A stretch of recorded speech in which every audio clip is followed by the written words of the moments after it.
디업천의 발휘가 뛰어나긴 했지만 그다지 많은 시선을 끌지는 못했다. 가장 큰 관심을 독차지한 이는 당연히 디업당, 디업회, 디업현 세 사람이었다. 그들의 상대는 모두 기권하거나 혹은 가벼운 일격 한 번에 그대로 날아가 버렸다. 반격은커녕 반개의 동작조차 받아내지 못했으며 실력은 다른 디업가 제자들과는 아예 차원이 달랐다. 사람들 눈 속에 그들은 올해의 3강이라 불릴 만했다. 3강이 정립되었군. 과연 누가 최종 승자가 될지 모르겠어. 림성준은 점점 디업현을 높이 평가하고 있었으나 직접적으로 말할 수는 없었다. 괜히 디업학천의 비위를 건드리면 본인도 편할 리 없기 때문이었다. 디업학천은 그제야 미소를 띠고 말했다. 디업현도 괜찮고 디업회 역시 아주 뛰어나다. 당하는 북설산장 패설도법을 배웠다 들었는데 어느 정도 숙련했는지 모르겠군. 디업미는 비록 련기 10층밖에 안 되지만 다른 부분은 다 탄탄하다. 아마 4위 정도는 가능하겠지? 5위는 아마 6번 디업준일 거다. 그는 자양종 제자니까. 디업천호는 디업학천의 말에는 관심이 없었다. 그는 오직 디업천이 또다시 자신에게 놀라움을 줄 수 있을지 그리고 디업학천의 기세를 한 번 더 꺾어줄지에만 마음이 가 있었다. 잠시 휴식을 마치고 제2라운드가 시작되었다. 1라운드와 마찬가지로 두 번째 라운드 역시 가까운 번호끼리 짝을 이루어 경기가 배정되었다. 디업당 대 디업화, 디업준 대 디업천, 디업회 대 디업민, 디업현 대 디업근. 한편 번호가 홀로 떨어진 17번 디업님은 남은 사람 중 직접 상대를 고를 수 있었고 이기면 상대의 순위를 대체하고 지면 탈락하는 규칙이었다. 경기장 위에 오르자 디업화는 의외로 기권하지 않았다. 그는 온몸을 흰옷으로 두른 디업당에게 말했다. 난 너한테 쉽게 이기게 해줄 생각 없다. 디업당은 싸늘하게 웃었다. 그래야 재미가 있지? 안 그러면 너무 지루하잖아.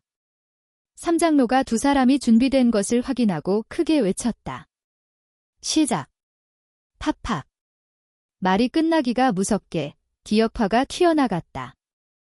허리를 낮추고 곡선을 그리며 달려드는 움직임. 마치 먹이를 노리는 독사가 한순간에 덮칠 듯한 기세였다. 인급 고개복법, 구전사보. 누군가 디업화가 펼친 무공을 알아보고 외쳤다.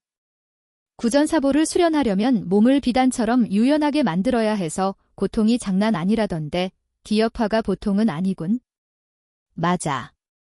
디업화는 남나종 외문 제자 중에서도 손에 꼽히는 실력이지. 련기 10층 정점 무사도 쉽게 못 이긴다더라. 반면 디업당은 이제 막 응응진에 들어선 단계라 진기가 아직 안정되지 않았어. 이기려면 10수는 넘게 써야 할 거야. 어쩌면 그것보다 더 걸릴지도 모르지? 그러나 디업천의 판단은 달랐다. 유은종에는 구전사보가 없지만 그것과는 상관없었다. 디업화의 구전사보는 외형만 보면 자연스럽고 공격도 빠른 듯 했지만 방향을 전환할 때마다 아주 미세한 멈춤이 생겼다. 이는 아직 화후가 부족하다는 방증이었다. 만약 디업당이 조금만 눈이 밝다면 절대 그 허점을 놓칠 리 없었다. 과연 그랬다. 또 한 번 방향을 바꿔 공격하려는 찰나 디업당의 몸이 번개처럼 움직였다. 흰 그림자가 스치며 그의 손날이 번쩍 연속 3번 내리꽂혔다. 첫 번째와 두 번째는 디업화의 양팔을 베어내고 세 번째는 정통으로 가슴을 파고들었다. 살짝 삭삭하는 뼈 부러지는 소리가 들린 뒤 디업화는 그대로 수미터 밖으로 날아가 쓰러졌다. 한동안 일어서지 못했다. 디업당, 손이 너무 독하군. 디업천은 뼈가 부러지는 소리를 분명히 들었기에 약간 눈살을 찌푸렸다. 객석에서 디업학천이 헛헛 웃으며 말했다. 무사는 때로는 과감해야지. 그렇지 않으면 큰일을 이루지 못해. 나쁘지 않다. 그러나 디업천호가 반박했다. 어차피 모두 집안 식구인데 굳이 그렇게까지 할 필요가 있나. 식구라고 해서 같은 편 서는 것도 아니지. 집안 아이에게 저봤자 한두 달 누워있으면 그만이지만 바깥에서 지면 영영 눈 못 뜬다. 지금부터 밖의 잔혹함을 똑똑히 알아야 나중에 살아남지. 디업약천은 디업천호의 말을 전혀 신경 쓰지 않았다. 자양종 내문 장로까지 올라간 사람이니 당연히 자기만의 철학이 있는 법이었다. 사람들의 술렁임이 가라앉자 두 번째 경기가 시작되었다. 디업주는 이름처럼 제법 준수한 외모를 가지고 있었다. 디업당처럼 신화같이 잘생긴 것도 아니고 디업천처럼 청아하고 단정한 미모도 아니었지만 전체적인 균형이 뛰어나 어느 각도에서도 흠을 찾기 어려운 얼굴이었다. 천천히 디업천 앞에 다가온 그는 무심하게 말했다. 넌 졌어. 그런가? 디업천은 가볍게 웃었다. 그 말에 디업주는 눈살을 좁혔다. 상대의 평온한 말투가 조금 마음에 걸렸기 때문이다. 하지만 순 그는 그 불안감을 털어냈다.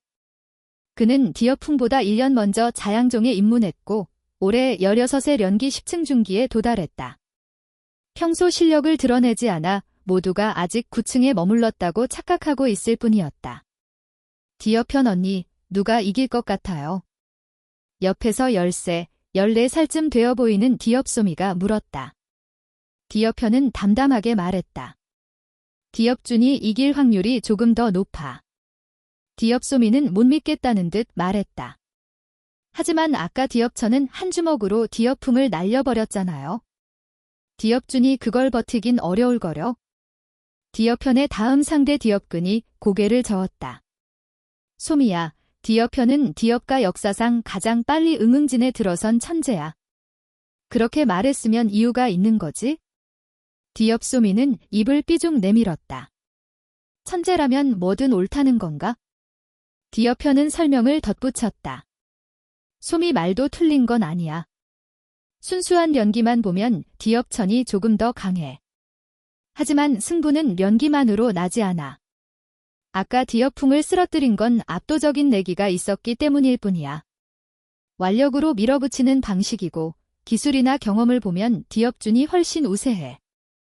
세 사람이 이야기하는 동안 무대 위에서는 이미 두 사람이 맞붙고 있었다. 하. 디업준이 숨을 토하며 힘을 끌어올렸다.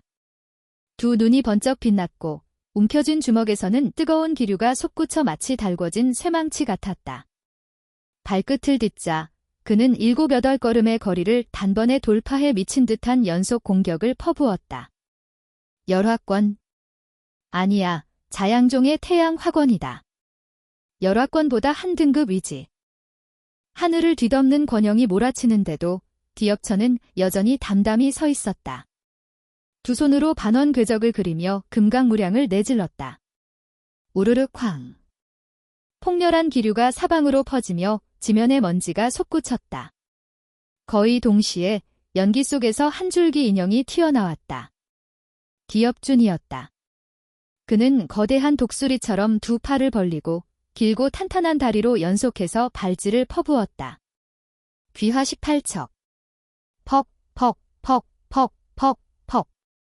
살기 어린 기도가 허공을 긁으며 옅은 청남색을 드러냈다.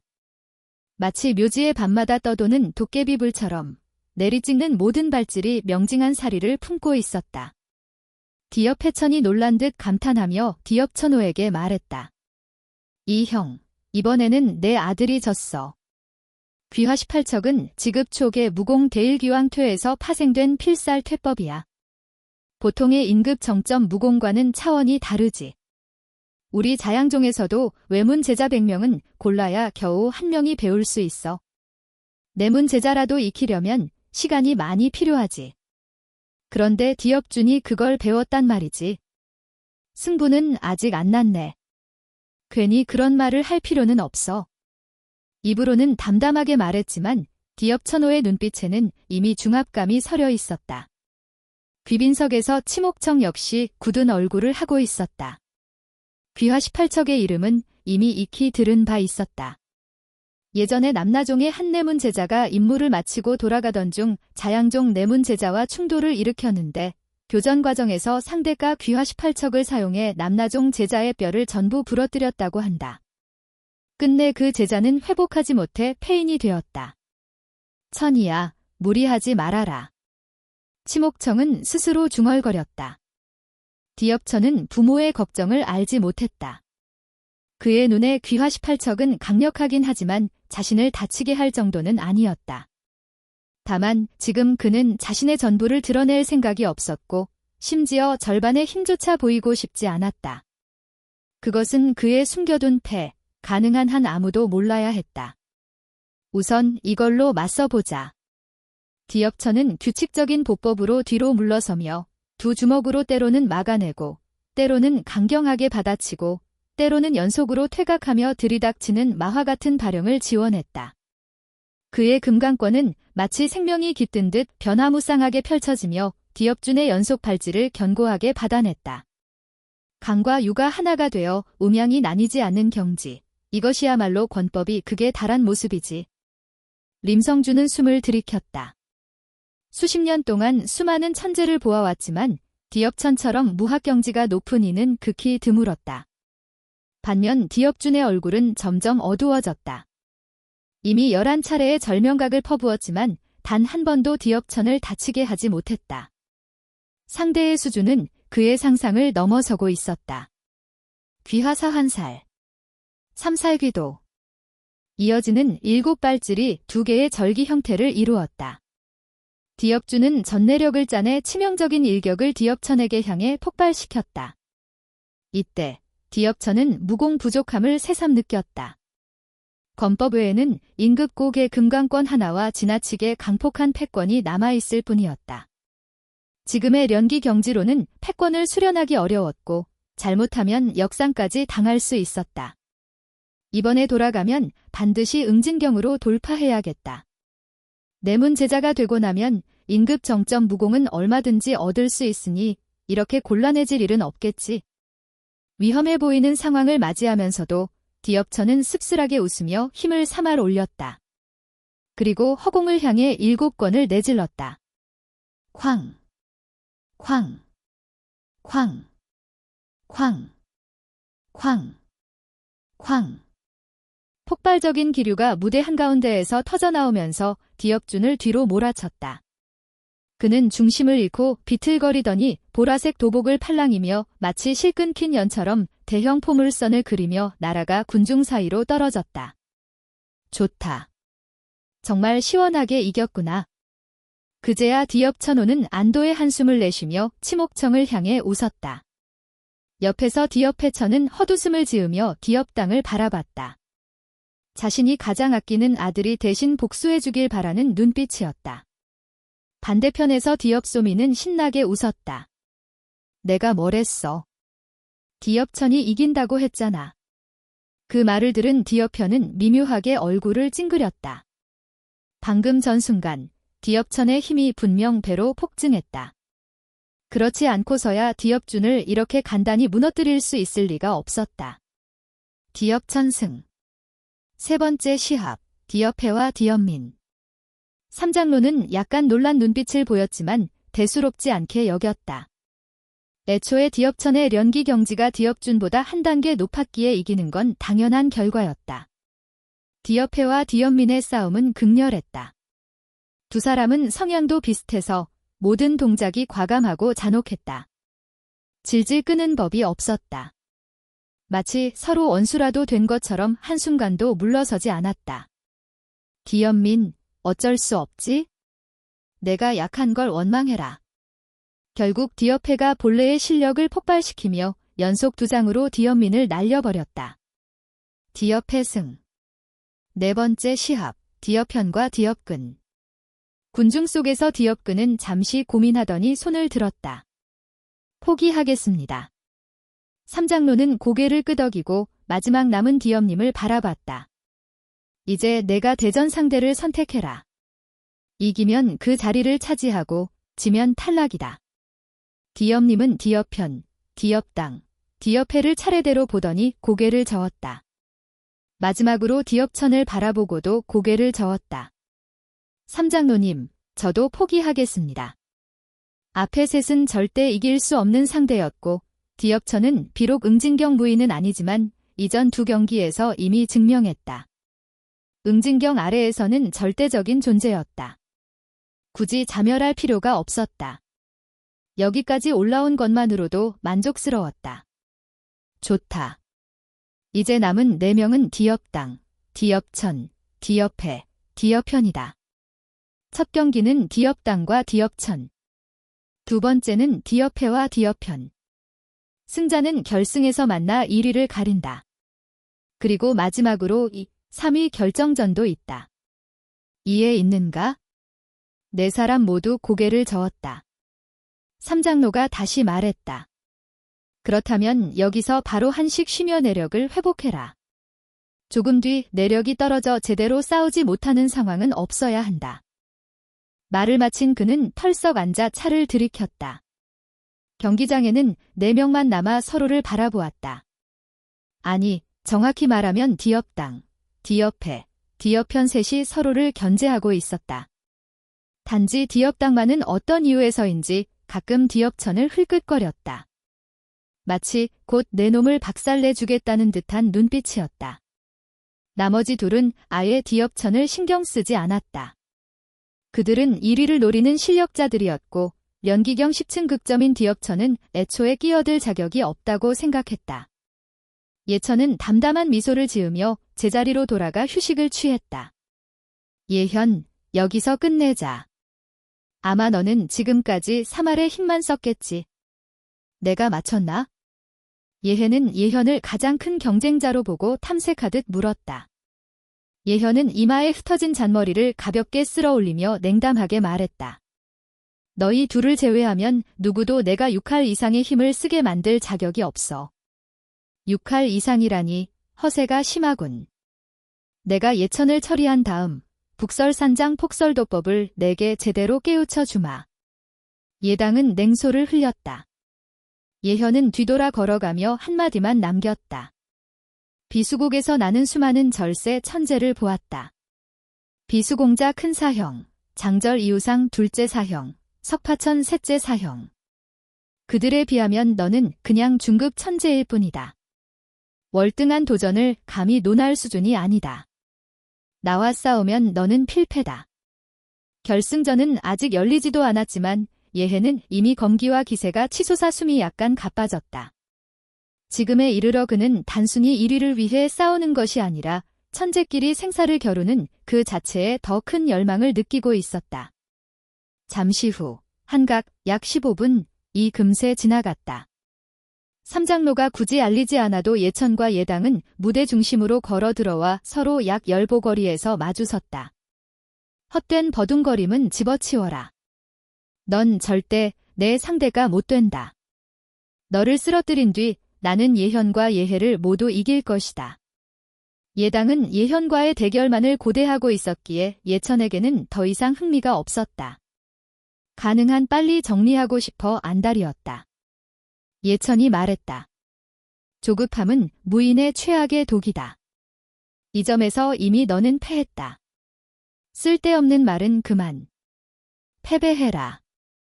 예당이 진기를 폭발시키자 흰색 의복이 무풍자동으로 휘날렸고 전신을 감싸는 백설의 기류가 퍼져 주변 수장 이내의 온도가 급격히 떨어졌다. 그는 땅을 강하게 딛고 날아오르며 광포한 수도의 연타를 예천에게 쏟아부었다. 천산만설. 원래 도법인 이 기술을 예당은 수도로 변화시켜 사용했다. 위력은 떨어지지만 은결경 이하의 무인을 상대하기엔 충분했다. 슈슈슈슈슈. 공기가 갈라지며 백색의 수도가 층층이 쌓여 사방에 흩어졌다. 부서라. 예천은 6할의 힘을 끌어올리며 물러서지도 전진하지도 않고 양권을 포구처럼 연속으로 내질렀다. 마치 수백 개의 화살이 동시에 발사된 듯한 기세, 강물이 경류처럼 밀려가는 기세로 모든 수도를 억지로 정면에서 꺾어냈다. 곧이어 폭렬한 기류가 연속적으로 터져나가 무대 중심에는 소용돌이 같은 난류가 형성되었다. 맹호 한 마리쯤은 가볍게 날려보낼 위력이었다. 예당의 낯빛이 급격히 변했다. 말도 안 돼. 운의 수도는 비록 본래 도력을 절반도 못 쓰지만 연기경 무인이 어떻게 이걸 버텨? 그는 몰랐다. 예천의 신체 힘은 이미 12,000근을 넘었고 6할만 써도 7,000근이 넘는다. 이는 날뛰는 물소 2마리의 완력에 해당했다. 공학급 나수. 예당의 공세가 급변했다. 그는 허공을 가르며 5손가락을 갈고리처럼 굽혀 예천의 어깨를 노렸다. 그 순간 예천은 흡사 흡조의 발톱이 자신을 찌그려는 듯한 위압을 느꼈다. 절대 잡히면 안 된다고 직감했다. 잡히지 않더라도 주도권을 잃게 될 것이기 때문이었다. 팟! 금한공을 펼치며 예천의 몸이 비룡처럼 측면으로 날아올랐다. 제자리에는 흐릿한 잔상만 남았다. 예당은 분노에 찬 채 잔상을 찢어버리듯 휘젓고 고개를 들었다. 그 순간 그의 눈앞에 한 점의 섬광이 나타났다.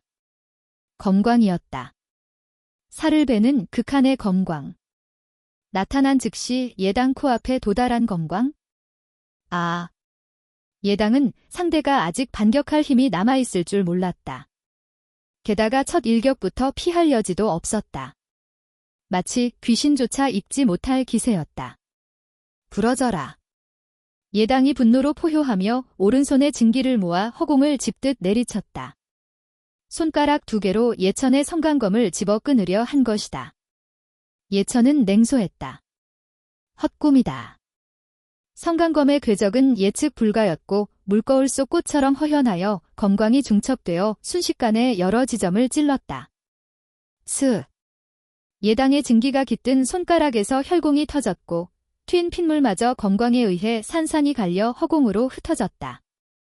당하. 응빙지수가 깨졌다. 예박천의 얼굴이 새파랗게 질렸다. 눈앞에서 벌어진 광경을 거의 믿지 못했다. 예천호와 자목청 또한 얼이 빠진 표정이었다. 예천이 강한 건 알았지만 설마 이 정도일 줄은? 정말로 월등격 승부를 이루려는 것인가? 안 돼. 예당은 황급히 뒤로 물러서며 허리 뒤에서 보도를 뽑아 들었다.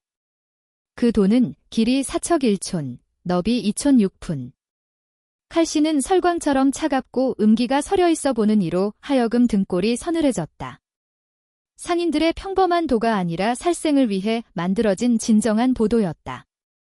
북설산장에서 이 도의 이름은 신설도였고 오직 내문제자만이 사용할 수 있었다. 대설련천. 예당이 신설도를 쥐자마자 기세가 폭증했다. 손을 휘두르자 도광이 폭풍설처럼 쏟아져 예천을 덮쳤다. 예천은 양손으로 검을 잡고 강력하게 휘둘렀다. 밀려오는 도광은 모조리 절단되었고 한치도 접근하지 못했다. 그의 휘두름이 얼마나 빠르고 치밀한지 짐작할 수 있었다. 설상가상. 예당은 기세를 몰아 도광 속에 서리빨의 냉기가 서리게 하여 공기 중 수분마저 얼려버렸다. 그러자 무대 전체가 순식간에 빙설로 잠식되기 시작했다. 드드드드드. 예천이 다음 동작을 하려는 순간 바닥에서 한기가 치솟더니 얇은 얼음막이 깔렸다. 예당을 중심으로 반월형의 설지가 퍼져갔다. 물러난다. 예천은 검새를 거두고 뒤로 뛰어올랐다. 예천, 이만큼 버틴 것만으로도 대단하다. 안타깝지만 결국 넌 진다. 오설릉상. 예당이 양손으로 돌을 잡고 상공에서 강하게 내리쳤다. 꽝. 신설도가 반장 넘는 호선의 도광을 일으키며 내려왔다. 공기를 가르며 무적의 기세로 쓸어내리니 마치 다음 순간 예천이 두 동강 날듯 했다. 천하, 조심해라. 자목청은 아들의 안위를 걱정해 무의식적으로 일어나 도움을 주려 했다. DF학티엔이 차갑게 코웃음 치며 오른손을 허공에 내려누르자 처목타인의 몸이 그대로 공중에서 멈춰섰다. 처목타인은 한치도 움직일 수 없었다. 제무이, 지금은 아직 시합 중이다. 경솔하게 나서지 마라. 이때 디에티에나오는 더 이상 참지 못하고 몸에서 기류를 폭발시키며 오른발을 한 걸음 내딛었다. 좌석 한 줄이 통째로 튕겨나가 허공에서 산산이 부서졌다. 상황은 극도로 팽팽해졌다. 두 분, 잠깐만. 상황이 달라졌소. 림성준은 급히 진원을 돌려 몸을 보호하며 DF학티엔 일행에게 말했다. 그 말을 듣고 세 사람은 다시 경기장 쪽으로 시선을 돌렸다. 도광이 몸에서 이탈하여 공기를 갈라버렸고 잔광이 땅을 스치며 길고 곧은 흠을 남겼다. 깊이는 정확히 3치. 이번에야말로 디에트렌이 졌다. 어쩌면 죽을지도 몰라. 거의 모든 이가 속으로 그렇게 생각하고 있었다. 무시무시한 도광을 마주한 디에트렌의 몸이 살짝 떨었다. 전신의 기혈이 천둥처럼 요동쳤고 그의 기세가 순간적으로 폭발적으로 치솟아 마치 태고의 천신이 강림한 듯했다. 멸. 우렁찬 외침과 함께 디에트렌은 한치도 움직이지 않은 채 왼손을 움켜 쥐어 내질렀다. 팍팍 팍팍박. 도광이 아직 닿지도 못한 채 허공에서 산산조각 나버렸다. 뭐지?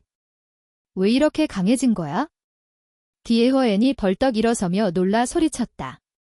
디에하이의 얼굴 또한 엄중해졌고 시선은 디에트렌에게서 떼지 못했다. 디에두엉의 두 눈은 거의 튀어나올 듯해 그대로 굳어버렸다. 산석빙료. 디에트렌의 눈빛이 예리한 검처럼 빛났다. 그는 몸을 앞으로 던지며 고산이 무너져 내리는 듯한 기세로 세 걸음을 내디뎌 순식간에 디에두엉의 면전까지 다가갔다. 진강검이 바로 그의 목에 걸렸다. 너는 졌다. 디에트렌이 담담하게 말했다. 정신이 돌아온 디에두엉은 눈앞의 현실을 도저히 받아들이지 못하고 핏발선 눈으로 외쳤다. 말도 안 돼. 나는 지지 않았다. 죽어라. 그는 손에 든 턴설도를 뒤집어들며 다급하게 내려쳤다. 디에트렌의 눈빛이 약간 날카로워졌다. 왼손이 옆으로 휘둘리며 턴설도를 그대로 튕겨냈고 이어 한 걸음 전진하며 디에두엉의 몸을 후려쳤다. 퍼! 디에두엉이 허공에서 피를 한 모금 뿜으며 10여 걸음이나 날아가 나가 떨어졌다. 디에트렌이 이겼다. 이겼어.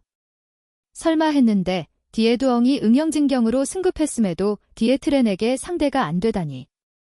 그의 힘이 이 정도일 줄이야? 이번 1등 쟁탈전은 정말 기대해도 되겠군. 맞아. 디에두엉은 디에가의 쌍벽 천재 중 한 명이고 북설산장에서 수련한 강자다. 동급 응영진경 초기를 훨씬 상회하는 실력인데도 이렇게 패배하다니. 만약 디에트렌이 응영진경에 들어서기라도 하면 얼마나 강해질지 분명 모든 응영진경 초기를 압도할 거다. 아니, 응영진경 중기도 이기지 못하리란 법이 없지. 초월 도전이다. 이것이 바로 전설의 초월 도전이다. 정말 통쾌하군. 경기장은 끓어오르듯 들끓었다. 디에트렌이 디에두엉을 꺾어버린 모습을 보고 이제 더는 그가 1등을 차지할 자격이 없다고 말할 사람은 단 한 명도 없었다. 그런 말을 한다면 그건 미쳤거나 눈이 멀었거나 꿈을 꾸고 있는 것이다. 디어편은 아직도 자리에 앉지 못한 채 멍하니 서 있었다. 그녀는 몇 달 전을 떠올리고 있었다. 그때의 디업천은 고작 면기경 6중의 작은 무사에 불과했는데 오늘은 이미 자신에게 도전할 정도의 실력을 갖추었으니 마음이 어쩐지 불편해져 무엇이라 설명해야 할지도 몰랐다. 억지로 설명하자면 그저 격차가 너무 크다는 말밖에 할 수 없었다. 짐승 같은 것들, 전부 입 닥쳐라. 사람들이 웅성거리자 귀빈석 쪽의 혼란 속에서 디업 해천이 폭발하듯 고함을 질렀다. 광폭한 기세가 사방으로 퍼져나가며 그 자리의 사람들은 죄다 뒤로 나자빠졌다. 이를 본 디업 천호가 분노하며 말했다. 디업 해천, 도대체 뭐 하는 짓이요? 분노를 억누른 디업 해천은 디업천을 매섭게 흘겨보며 아래를 향해 크게 외쳤다. 지금은 시합 중이다. 이렇게 떠들어대면 체면이 뭐가 되겠느냐? 전부 조용히 하지 못해? 이 말이 떨어지자 장내는 순식간에 고요해졌다. 분노한 디업 해천 앞에서 인프 도전하려는 사람은 아무도 없었다. 그가 자양종 내문 장로일 뿐 아니라 본인 역시 폭원경 후기의 강자였다.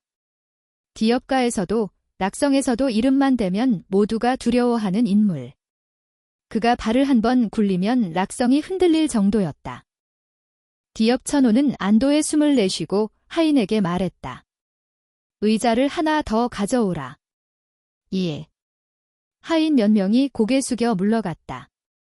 낙성 성주 림성주는 어색한 분위기에 난처한 미소를 지으며 디업 천호에게 말했다. 디업가주, 연공자께서 실력을 이렇게 숨기고 있었다니 정말 놀랍습니다. 디업천이 돌아온 지 며칠 되지도 않았소. 나도 그 아이의 실력이 이 정도일 줄은 몰랐지? 디업천호의 가슴에는 자부심이 가득했다. 천령대륙에서 개인의 실력은 물론 훌륭한 후손을 가지는 것 또한 모든 무부의 꿈이었다. 특히 대가문이나 대종문은 후손의 재능이 떨어지면 언젠가 몰락할 수밖에 없다.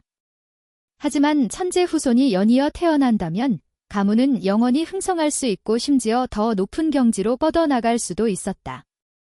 과거 그는 이미 그런 기대를 내려놓았는데 지금 다시 그 불씨가 피어올랐다. 아니, 더 크게 타올라 정신이 100배는 좋아진 듯했다. 디업해천은 음울하게 말했다. 나이가 어린데도 이렇게 심계가 깊다니 크고 나면 어떤 괴물이 될지 모르겠구나. 디업천호, 참 잘 가르쳤다. 디업천호는 차갑게 응수했다. 승패란 무인의 세계에서 흔한 일일 뿐 어찌 형님 아들만 이기고 아우 아들은 절대 지면 안 된단 말이오. 좋다, 두고 보자. 두 사람의 대립은 하루 이틀이 아니었다. 어릴 적부터 서로 눈만 마주쳐도 마음에 들지 않아 자주 싸우며 살벌하게 지냈다. 이후 디업천호가 디업가주를 잇고 디업해천은 자양종에서 승진하면서야 비로소 티격태격이 조금 누그러졌을 뿐이었다. 심판석 위에서 삼장로는 한동안 멍하니 있다가 옆 장로가 툭 쳐 깨우고서야 정신이 들어 크게 외쳤다. 디업천승. 다음 판, 디업해와 디업현. 한숨을 내쉬며 자리에 털썩 앉은 삼장로가 감탄했다. 역시 후손들을 얕보면 안 된다니까. 디업천호, 참 잘 가르쳤군. 맞지 않소. 련기경 10중 정점의 수련으로 응진경 초기를 누른다는 건 보통 경계를 뛰어넘는 도전보다 훨씬 어렵지. 도대체 어떻게 가능하단 말인가? 이 장로는 눈빛을 빛내며 디업천을 바라보았다. 마치 그의 속내까지 꿰뚫어 보려는 듯한 시선이었다. 삼장로가 두 사람 사이에서 조용히 말했다. 내 앞에서는 괜찮으나 디업해천에게만은 절대 들키지 마시오. 당연히 알지요. 경기가 시작됐으니 이번에도 기분 좋은 놀람이 있을지 두고 보세. 무대가 흔들릴 듯 진동하자 옆에와 옆편은 가슴속에서 치솟는 충격을 억누르며 한동안 숨을 고른 뒤 동시에 시선을 들고 서로를 똑바로 바라보았다. 100초 안에 너는 반드시 패할 것이다. 검자비에 손을 올린 옆편이 담담하게 말했다. 옆에는 호탕하게 웃었다. 내가 내 손 아래에서 100초나 버틸 수 있다니 생각보다 괜찮군. 하지만 난 300초를 버티고 싶은데 너는 어떻게 보냐? 그렇다면 한번 해보시지. 댕. 검이 뽑히는 순간 옆편의 발끝이 바닥을 찍었다. 몸이 스쳐 지나가는 궤적 속에서 장검이 무수한 별빛 같은 검망을 쏟아내며 옆회의 주위를 둘러싼 대혈을 향해 덮쳐 들어갔다. 좋은 검법이군. 하지만 아직 부족해. 옆에는 기세가 충천했고 그의 등 뒤 장도는 저절로 칼집에서 빠져 그의 손에 떨어졌다. 면을 보면 핏줄처럼 얽힌 붉은 선이 번져 있었고 마치 만들어질 때 사람의 피를 머금은 듯한 음침한 기운이 스며 있어 보기만 해도 소름이 일었다. 혈도팔법. 핏빛 장도가 광풍처럼 휘둘리며 옆회를 중심으로 거대한 도광의 장막을 만들었다. 그 속에서 어쩌다 한두 줄기 도광이 빠져나와 옆편을 향해 날카롭게 내리쳤다. 징징징징징. 옆편은 옆당과는 비교도 되지 않았다. 이미 진기를 완전히 공고히 했을 뿐 아니라 한 단계 더 나아가 응진경 초기 정점에 도달해 있었다. 넘쳐 흐르는 진기는 끊임없이 이어졌고 옆회가 아무리 치밀하게 막고 아무리 거칠게 공격해도 그녀의 진격을 막아내지 못했다. 검광이 도광을 뚫고 스며들어가자 옆회의 어깨옷이 찢어졌다. 괜찮군. 옆회는 눈썹을 찌푸린 채 뒤로 뛰어 물러나며 비스듬히 한도를 베었다. 슝. 허공이 갈라지며 도광이 옆편을 향해 날아갔다.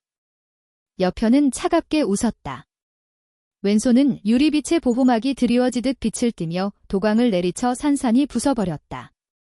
거의 동시에 오른손의 장검이 휘둘려 하늘 가득 눈부신 별빛을 흩뿌려 옆에의 시야를 빼앗았다. 한 걸음, 두 걸음, 10걸음. 옆에는 10걸음이나 밀려나서야 힘을 겨우 흩어낼 수 있었다.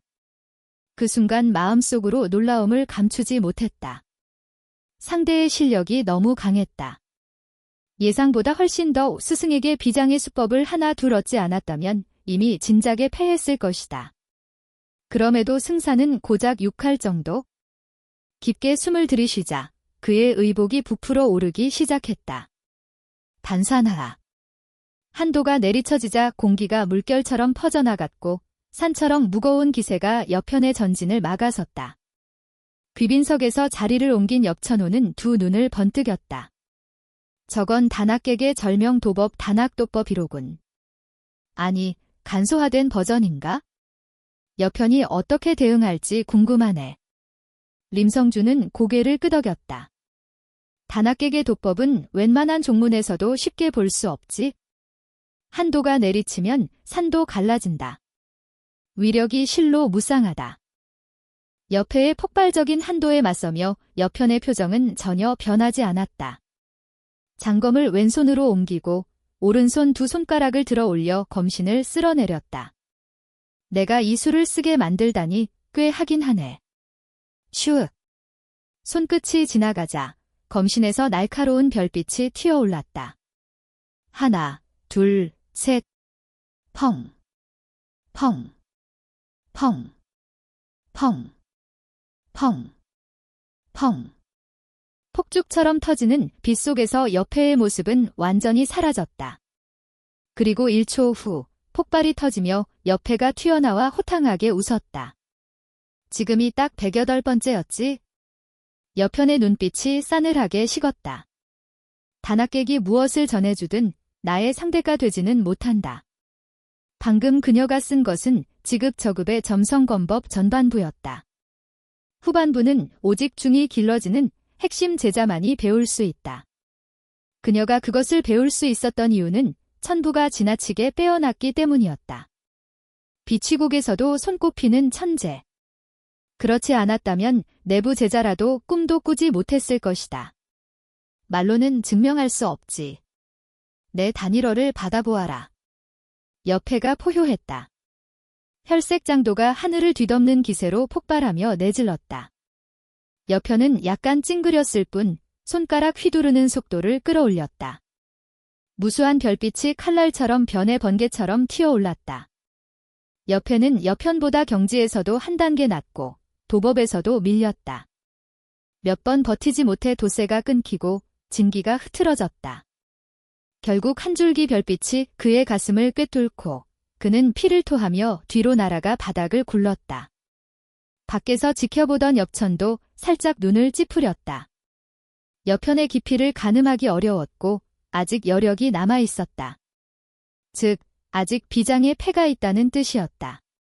사방에서 웅성거림이 일어났다. 옆해가 패했군. 이젠 옆가의 후손 중 옆편과 대등하게 겨룰 수 있는 건 엽천뿐이야. 솔직히 난 엽천을 높게 보지 않아. 실력이 옆편보다 약해서가 아니라 원거리 공격을 못하니까. 아까 봤잖아. 옆편의 검법은 끊임없이 이어지니 접근조차 힘들어. 그 말도 일리가 있지? 하지만 엽천도 비장의 수가 있을지 누가 알아? 지켜보면 되지. 지금 결론 내기엔 이르다. 심사관석에서 삼장로는 만족스럽게 고개를 끄덕였다. 옆가가 이런 제자를 얻은 이상 대대로 쇠락할 일은 없으리라. 옆현승 마지막 결승전의 승자는 하품 영계저장고 하나와 하품 영석 100개, 금 만냥을 받는다. 옆현, 엽천, 다음 경기는 전력을 다해라. 승패에 원한은 없도록. 물론 2위와 3위는 영계저장고를 제외하면 보상은 같다. 지금부터 한각 쉬겠다. 하품 영석이 왜 이렇게 적지? 엽천은 잠시 의아해했다. 사실 그의 오해였다. 선대가 남긴 1만 개의 하품 영석을 보고 엽가는 8대 가문 중 하나이니 당연히 훨씬 많으리라 생각했던 것이다. 물론 많다. 엽가의 하품 영석은 만 단위로 계산한다. 그러나 엽가에는 무려 600명 넘는 무인이 있었다. 응징경 이상만 해도 300명, 만약 그들이 1년에 100개씩만 쓴다 해도 3만 개가 날아간다. 그 수는 보통 가문이라면 몇 년 만에 파산할 규모였다. 게다가 응징경 초기는 나흘에 1개면 충분했다. 1년에 70여 개면 더는 필요도 없었다. 추가로 써봐야 수련의 의미가 없기 때문이다. 그러니 100개라는 보상은 매우 정교히 계산된 것이었지 결코 인색한 것이 아니었다.